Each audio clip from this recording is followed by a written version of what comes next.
Hello guys! Welcome to my channel, and for today's video, pag-uusapan naman natin ngayon kung paano nyo nga ba malalaman sa parcel kung ang mode of payment niyo ay cash on delivery or COD.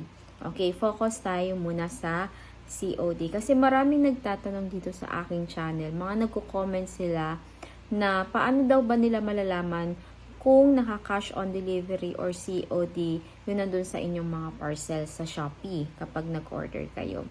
So, una guys, dapat umpisa pa lang nung nag-check out kayo, alam nyo na dapat kung cash on delivery yung pinili ninyo.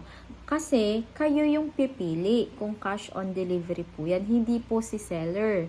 Okay? Kayo yung magse-select. May makikita kayo doon na select payment method. So, kung ang pinili ninyo ay yung tinatawag nating cash on delivery or yung COD, ayan, meron din nag-comment sa atin. Ayan, so hindi din sila familiar dun sa COD, yung meaning niya. COD meaning cash on delivery. Okay? Again, yung COD is cash on delivery. So, makikita po ninyo yan sa parcel. Okay? Kapag dineliver sa inyo, tingnan nyo po, papakita ko po sa screen niyo yung parcel. Ayan. May makikita kayo sa baba, nakasulat dyan, COD. And then yung amount kung magkano yung inyong babayaran. So, may nagtatanong din guys, kung yung COD daw kasama na din yung shipping fee. Yes, kasama na po.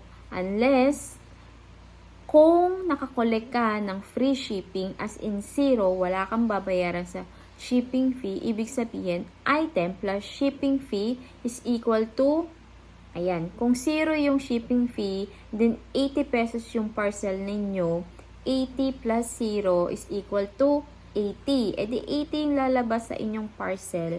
Pero kung wala kayong nakolek na shipping fee, okay, pag wala po kayong nakolek ha, parcel or yung item plus shipping fee, ibig sabihin 80 plus 80 is equal to 160. Okay? Estimated lang po yung 80 pesos na binanggit ko sa shipping fee. Kasi magkakaiba po tayo ng location. Hindi po tayo magkakatulad po. At hindi lang po sa location nagbabase. Sa laki at bigat ng parcel. Okay? Ayan. So, dapat si seller accurate yung nilalagay niyang bigat ng parcel or ng item. Nagtataka din yung ibang customer. Bakit daw magkakaiba ang shipping fee ng mga seller? Okay. Nagkakaiba po yan. Depende sa layo ni seller to buyer at the same time yung bigat ng parcel. Okay? Ayan, kasi po doon, kailangan timbangin namin yung exact weight kapag napack na ang parcel. Kapag hindi namin na-indicate yung exact weight, sa amin ikakaltas yung excess amount na hindi nabayaran ng customer doon sa shipping fee ng mali yung na-indicate namin. Okay? For example, ang parcel po ninyo ay umabot ng 3 kilos and then ang in-indicate lang ni seller is 1 kilo, madedetect po yan ng system ng Shopee. And hindi lang po yun, ng courier po na mag-pick up. Okay?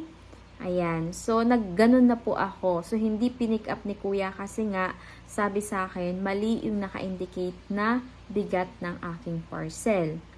Maswerte na lang po kung napalusot natin yung parcel.